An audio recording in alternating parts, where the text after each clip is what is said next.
Good morning, good afternoon, or good evening, wherever or whenever you happen to be listening to this.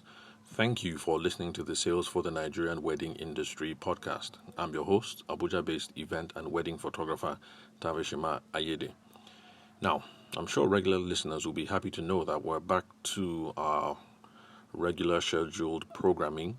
Not just the time, because that whole midnight recording thing didn't work out too well for me. I also tried it on my other podcast, that's the So You're Getting Married podcast, and I really think that whole midnight thing, loss of energy for me. And then plus, I couldn't speak as loud as I want to, guarantee you guys adequate volume and levels, and trying to insulate the place, get the whole place quiet was a bit of a problem. So now I'm back to my regular studio, in quote, in the house and my regular recording times. So I should be able to speak more freely, not worrying about waking up everyone in the house. So that's one way that we're back to our regular scheduled programming. Now, the second way is that we're actually back to the conversation that we stopped midway. Now, if you guys remember, the last series of podcasts that I handled, maybe about 5 or 6 of them, were devoted to the question of whether you should be talking to strangers, what's the best way of talking to strangers in drumming up business, and how do we round off all those interactions. When we're done speaking with said stranger, what is it that we should do? And now that we're done with that interlude, that interruption, we're going to go back to the series of discussions that we had prior, which were built around getting people to buy. Basically, it was built off a session that I had with a what are they called? A tech hub in Abuja. Seed Builders, yes, Seed Builders Tech Hub in Abuja. A session that I ran with them and for them. Concerning how you influence your customers to buy. And we had started looking at questions involved. We started looking at questions involved in that whole exercise, and we had looked at, if I remember correctly, I think we had looked at simple sales and complex sales. That's because all these things are necessary to lay the foundation for when we get right up to the meat of the question, which is how to influence customers to buy. Now, for some of you who are a bit more business savvy, you're going to note some problems with the title, which is how do you influence customers to buy? And so, yes, I have tried to clarify before, and I will do so again for those of you who are listening to the podcast for the first time. Yes, we have to be clear on terms.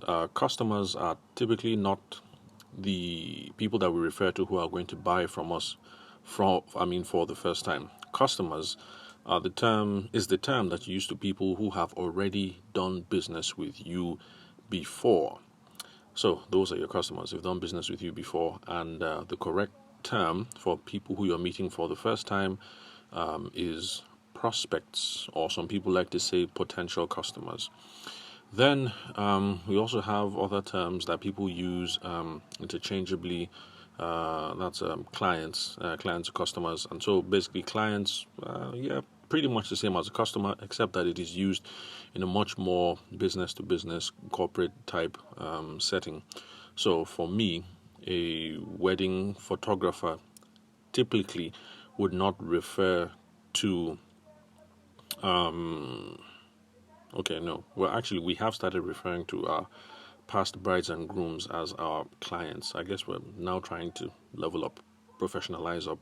But anyway, bottom line is, tailors, that's a good one. A tailor, the average tailor wouldn't say that so and so is my client. They'll say so and so is my customer, and that's because they're keeping themselves within the business to person or the person to person mindset. So apart from that, other folks outside of these contexts use customers or clients interchangeably.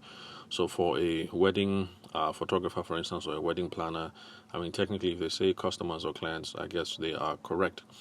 So the whole point of this exercise, this series of conversations that we're returning to, actually is how to get potential customers or how to get prospects or prospective customers to buy from you. But anyway, for the sake of keeping things simple, I'm not going to change the header in the podcast notes, whether for this episode or future episodes. I'll just keep it simple, because this podcast reaches people from different walks of life who have different levels of sophistication. So let's not confuse folks by introducing new terms, like prospects and on and on. So we'll just keep it simple. I will always use the word customer, but please, as you listen, bear in mind that I'm aware of these differences between customers, prospects, prospective customers, clients, and apply the differences in your mind as such, even though I'm going to keep using one word to refer to any of them and to refer to all of them. Now, the question I would like us to look at today: should pressure be applied in sales? The reason why I'm tackling that question now is because the header of the topic, that's how to influence your customers to buy, assumes that you can indeed influence someone to do something, and also assumes that it is a good thing to influence someone to do something. And yes, sales does involve some measure of influence. So I wanted us to tackle the question head on: should you apply pressure in sales? Now, I'm not going to give you a firm yes or no answer, and I'm not going to give you a maybe answer. So let's just riff on it a little bit so we can tease out some of the issues. Now, sometimes when you apply pressure in the selling situation, you have a prospective customer in front of you, it can lead to situations where unsuitable products or services are sold to the customer. So let's say you're a wedding photographer, you want to seal this deal, they're right in front of you.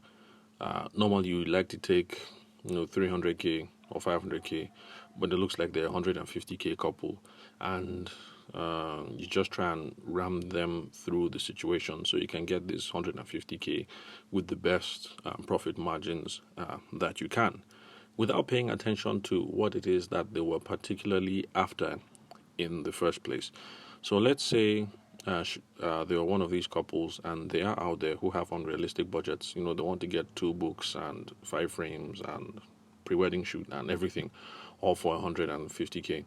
Now, if that's really what they were after, I think in that situation, perhaps this is one of those things, if you're a wedding photographer, that you should just weave and let them go along and find somebody else, because if they're not keen on talent and expertise and things like that, and they're more hung up on the actual deliverables, then even though you're going to deliver them world-class photography, they might end up with unsuitable products, or in this case, services, because you've delivered world-class photography, but they were not really after world-class photography in the first place. They're just really after the number of albums that they can get and the number of frames. And that would be an unsuitable and an undesirable outcome. And in those kinds of situations, neither party is happy. You put in all the work, you've delivered world-class photography. For them, you've collected 150k, and you're angry because your profit margin isn't what you would expect.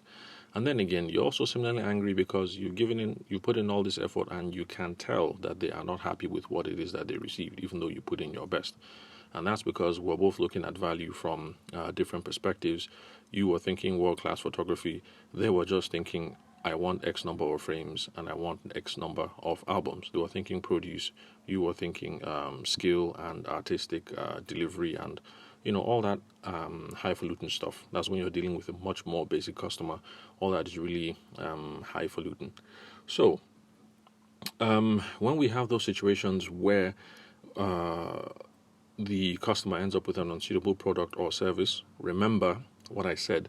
An unsuitable product or service is not determined by you. You can't say you put your all in and so therefore it is suitable. It is determined by them and whether it meets their needs and their context. So if they think it's unsuitable or undesirable, then that is what it is, even if you put in your whole best and you delivered work that is worthy of praise of Michelangelo or any of those old dead Italian artists. So now, when that's the case, that we're dealing with a customer who has an unsuitable product or service, it leads to buyer's remorse and buyer's buyer's regret. Now, those are situations where the customer is either angry at themselves for the purchase or angry at you for the purchase. Either way, it's not a desirable outcome, and it's going to reduce the chances for future purchases, because chances are they might not want to come back to you, and it's also going to diminish the prospects of referrals, because if they didn't have a good experience, there's very little reason why they might want to send other people your way. So that's one of the things that can happen when you apply pressure in sales without considering other things like how suitable the products or services are, not looking at the needs or wants of the person. Now, it can also lead to poor online reviews and bad word of mouth, and it's something we have to be mindful of, because we are currently in the connection economy, and that is a term that has been coined by Seth Godin, and that's the whole idea that we're all interconnected over the interwebs, and then everybody has a mobile phone. So pretty sharply, everybody's in everybody's inbox, and we're all swimming in the same ecosystem, more or less. And so if you are poisoned in the connection economy, word is going to get around pretty quickly that that guy, that wedding photographer, he's just a he's just a fast talker. He's an anyhow kind of person. He just swerved them, blah blah blah blah blah, and all that bad press that you don't want. So, should pressure be applied in sales? It's something that you're going to have to take prudent and calculated decisions on. But yes, you can influence people depending on the social context. Sometimes you might actually be in a position to exert some kind of pressure, but you need to bear in mind that you should be paying attention to other things apart from the level of pressure, that the level of influence that you can exert. Now, the reason why that is important is because I hang out with a lot of other wedding photographers and wedding videographers, and there's one of my guys who, whenever we're in a situation, always says, as in, guy, going hard, as in, he wants me to go ahead and close that sale. And it's not always desirable. You're not always in the right context where an all-out hard push is to collect that deposit and to seal the deal is desirable. So I'm looking at this question because there are a lot of us in this space who actually think that that's the way to go. They're here right now. We have their attention. Let's go in hard. We need to collect that 100K deposit, that 200K deposit, put it on the books, put it on the calendar. No dulling. Okay. Now, I think I've riffed enough on that whole issue of whether you should apply pressure in sales, but I'm sure you know where I'm leaning towards, that it's probably not a good idea to apply pressure in sales. So, at the next recording, we're now going to answer the question that if we cannot apply pressure in sales, then how the heck are we supposed to go ahead and seal this deal? How are we supposed to make some crispy money so that we can pay for school fees, DSTV, foreign travel, what else? New cameras, and all that beautiful stuff that we like to do. So that's going to be the next question. How do you sell without exerting influence? And how do you sell without applying pressure? So that's what's going to be the next episode. So thank you very much, guys, for listening to the Sales for the Nigerian Wedding Industry podcast. I'm your host, Abuja-based event and wedding photographer Tavishima Ayede. Thank you for the time and attention. I'll do my best to keep delivering top-notch tips, tricks, and everything to your earbuds while you are working out or commuting to work or whatever it is that you're doing, so that we can all grow together and build that dream business that we all want to do. So thanks for your time and attention. I will catch you guys on the next episode.